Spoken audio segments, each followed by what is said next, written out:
News express live में नाजरीन का समीरनाज इस्तकबाल करती है। नाजरीन, सर्दियों का मौसम शुरू हो चुका है और खून तक मुंजमद करने वाली सर्दियां हमारे सर पर आ खड़ी हैं। इसी दौरान मेरे मुताले में जावेद अख्तर भारती साहब का एक मजमून नज़र से गुजरा, जिसमें उन्होंने बेहतरीन अंदाज में इस मौसम में नेकियां किस तरह बटोरी जाए इस पर लिखा है। मैं चाहती हूँ कि उनका मजमून आप तक पहुँचाऊँ, जो कुछ इस तरह से है कि सर्दियों का मौसम आया, बाज़ारों में गर्म कपड़ों की भरमार, मफलर, स्वेटर, कोट से दुकानें सजने लगीं। एक तरफ जहां बहुत से लोग गर्म कपड़ों की ख़रीदारी में मसरूफ़ नज़र आते हैं, तो दूसरी तरफ बहुत बड़ी तादाद ऐसी है जो गर्म कपड़ों की ख़रीदारी करने से महरूम है और अपनी गुर्बत और बेबसी पर आंसू बहा रही है। कोरोना जैसी आलमी वबा, लॉकडाउन से बहुत ज़्यादा लोग ऐसे हैं जो आज भी फाकाकशी का सामना कर रहे हैं। वो अपने आप को कैसे सर्दी से बचाएंगे?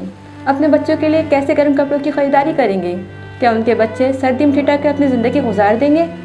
बदलते मौसम ने बहुत सारे सवाल खड़े कर दिए हैं, क्योंकि पड़ोसियों का ख्याल, गरीबों का ख्याल, कमज़ोरों का सहारा, इंसानी हमदर्दी, ये सब फरमान, ख़यालात, नज़रियात स्टेज से किताब तक और तकरीर से तहरीर तक महदूद हो गए हैं। आज नुमाइश का वक्त है। जिसके पास दौलत है वो गर्मियों में एयर कंडीशनर कमरों में रहता है, बाहर निकलकर इसकी खूबियों और अपनी फरावनियों का खूब तज़किरा करता है। सर्दियों में कंबल, महंगे महंगे दामों के कपड़ों में ज़ेबतन होकर खूब नुमाइश करता है। दूसरे लोग जो इन तमाम सहूलियात से महरूम हैं, इन चीज़ों का इंतज़ाम नहीं कर सकते, इनका ज़र्रा बराबर भी ख्याल नहीं रहता। शाम होते ही गर्म कपड़ों की दुकानों पर भीड़ लगना शुरू हो जाती है। कुछ लोग ख़रीदारी में मसरूफ़ हो जाते हैं तो कुछ लोग ख़रीदारों को देखने में। लेकिन जब एक गरीब इंसान किसी दूसरे को अपने से ज़्यादा गुर्बत में मुब्तला देखता है तो उसे कुछ हद तक तसल्ली होती है कि अल्लाह का शुक्र है, हमारी ज़िंदगी ख़त्र गनीमत है। जबकि ज़रूरी है कि हम सब एक दूसरे का ख्याल रखें। अल्लाह ने दौलत से नवाजा है तो ख़ुद भी खाएँ, पहनें और दूसरों को भी खिलाएं और पहनाएं। यही इंसानियत है और यही मज़हब इस्लाम की तालीम भी है। इससे मुँह मोड़ने वाला हरगिज़ मोमिन नहीं हो सकता। फ़िलहाल सर्दी का मौसम है और ये मौसम भी नेकियां कमाने का ज़रिया है। जहाँ हम अपने और अपने बाल बच्चों के लिए गर्म कपड़ों की ख़रीदारी करें तो साथ ही साथ अपने पड़ोसी, अपने समाज और कमज़ोर तबक़े व अफराद पर भी एक नज़र ज़रूर दौड़ाएँ। इनके लिए भी सर्दियों से बचने बचाने का इंतज़ाम करें। इसी तरह सर्दियों के मौसम को नेकियों का ज़रिया बनाएँ। जब हम इस तरह का रास्ता अख्तियार करेंगे तो फिर हुकूमत व इंतज़ामिया से भी मुतालबा कर सकते हैं कि शहर के अंदर ऐसे इंतज़ाम किए जाएँ जिससे मुसाफिरों को शदीद सर्दी से बचने के लिए आसानी हो। वो रात के किसी हिस्से में अचानक कोई परेशानी लाक होने पर बिला झिझक अपनी रात गुजार सके।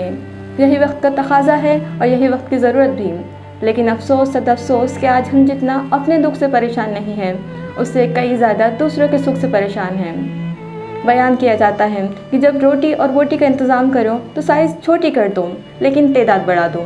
गोश्त पकाओ तो शोरबा बढ़ा लो ताकि वक्त पड़ने पर पड़ोसी के काम आए। मज़हब इस्लाम की तो तालीम ये है कि अगर पड़ोस में बच्चा रोए तो दूसरा पड़ोसी ये सोचकर बेचैन हो जाए कि कहीं मेरा पड़ोसी भूखा तो नहीं है, कहीं इसके घर चूल्हे में आग का लगना तो बंद नहीं हो गया है, कहीं खाने पीने के सामान से महरूम तो नहीं है।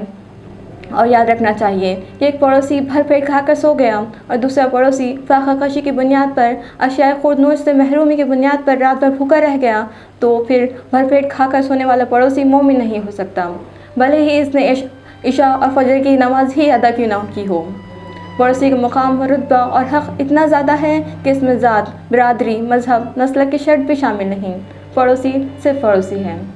ख़ुद अल्लाह के रसूल सल्लल्लाहु अलैहि वसल्लम पड़ोसी के हुक्म बयान फरमाते हैं तो सहाबा किराम रज़ियल्लाहु तआला अन्हा अजमाइन को तशवीश होने लगी और ख़दशा होने लगता कि कहीं अल्लाह के नबी हमारी जायदाद में पड़ोसी के हिस्सेदार न ठहरा दें। ये हुकूक़ है पड़ोसियों के। और आज के माहौल में पड़ोसियों से नाइत्तेफ़ाक़ी आम है, पड़ोसी की गुर्बत का मजाक उड़ाना आम है। कल तक गैर कौमों के लोग कहीं सफ़र के लिए जाते थे तो अपनी लड़कियों को पड़ोसियों के मुसलमानों के हवाले करके जाते थे। लाख इस्लाम और मुसलमान दुश्मनी के बावजूद भी इन्हें इस बात का यकीन था कि हमारा पड़ोसी मुसलमान है तो हम घर रहे न रहे लेकिन हमारा घर महफूज है। हम अपनी बच्चियों को इनके घर बतौर हिफाजत, बतौर अमानत रख कर कहीं भी जा सकते हैं।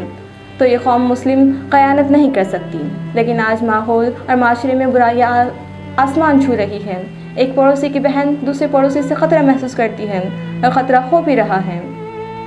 और एक पड़ोसी मालदार, दूसरे पड़ोसी गरीब है, कमज़ोर है तो मालदार पड़ोसी इसे सहारा देने की बजाय इसे दबाता है, ख़ासबन कब्ज़ा तक कर बैठता है। और यही नहीं, شعبے میں آج کمزوروں کا حق مارا جا رہا ہے، ان کے ساتھ ناانصافی کی جا رہی ہے۔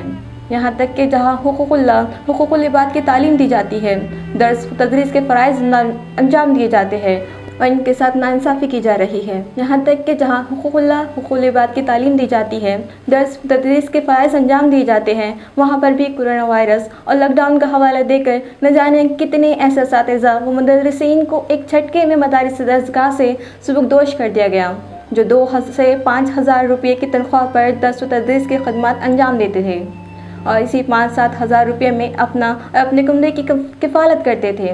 اور اس مقام پر ایسے بھی اساتذہ ہیں جنہیں سرکاری مہر لگی ہوئی ہے، جن کی تنخواہیں 80-90 ہزار روپے تک ہیں۔ ان سے کسی نے چندہ نہیں مانگنے کی ہمت کی، نہ ہی انہیں کچھ کہنے کی ہمت کی، تو یہاں بھی حق کمزوروں کا ہی مارا گیا۔ لاپرواہی، بے حسی، بے بسی کا بول بالا ہے۔ کوئی غریب بھوکا مر جائے، سردی سے مر جائے تو کہہ دیا جاتا ہے کہ وہ نشے کا عادی رہا ہوگا۔ کوئی پریشان حال ہے تو اس پر کام چوری کا الزام عائد کر دیا جاتا ہے۔ کوئی ہاتھ پھیلا بھی رہا ہے تو 4 پیسے اس کے ہاتھ میں ایسے رکھے جاتے ہیں کہ اس کی خودداری تک چھین لی جاتی ہے، اور کہنے کے لیے بار بار کہا جاتا ہے کہ کسی کی مدد کرو تو ایسے کرو کہ داہنے ہاتھ سے کرو تو بائیں ہاتھ کو تک اس کی بھنک نہ ہو۔ لیکن بے حیائی اتنی ہے کہ سردی کے موسم میں بھی کسی شخص کو 40 روپے کا کمبل بھی دیا جائے تو لینے والے کو مجرم کی طرح بٹھا کر اس کے سر کے اوپر کمبل پھیلا کر 10 آدمی دونوں ہاتھ سے اس کمبل کو پکڑ کر فوٹو کھنچاتے ہیں، اور اسی فوٹو کو سوشل میڈیا سے لے کر اخبار کے صفحات تک خوب تماشا بنایا جاتا ہے۔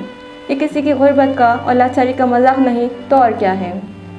یہی وجہ ہے کہ رات میں کتنے لوگ فٹ پاتھ پر اخبار بچھا کر سو جاتے ہیں، اپنے ٹھیلے اور رکشے پر اپنے جسم کو بوسیدہ کپڑوں میں لپٹ کر سو جاتے ہیں، لیکن کوئی کچھ دیتا ہے تو لینے سے کتراتے ہیں۔ لیکن ہاں، سارے لوگ ایسے نہیں ہوتے، بلکہ آج بھی ایسے لوگ ہیں جن کے سینے میں انسانیت کا درد ہے۔ انہیں اس بات کا احساس ہے کہ ہم غریبی کا خاتمہ تو نہیں کر سکتے، لیکن خفیہ طریقے سے ان کی مدد کر کے ہم اللہ اور رسول کی خوشنودی حاصل کر سکتے ہیں، اور یہی جوش و جذبہ ہر ایک کے اندر ہونا چاہیے، اور بالخصوص مسلمانوں کے اندر ہونا چاہیے۔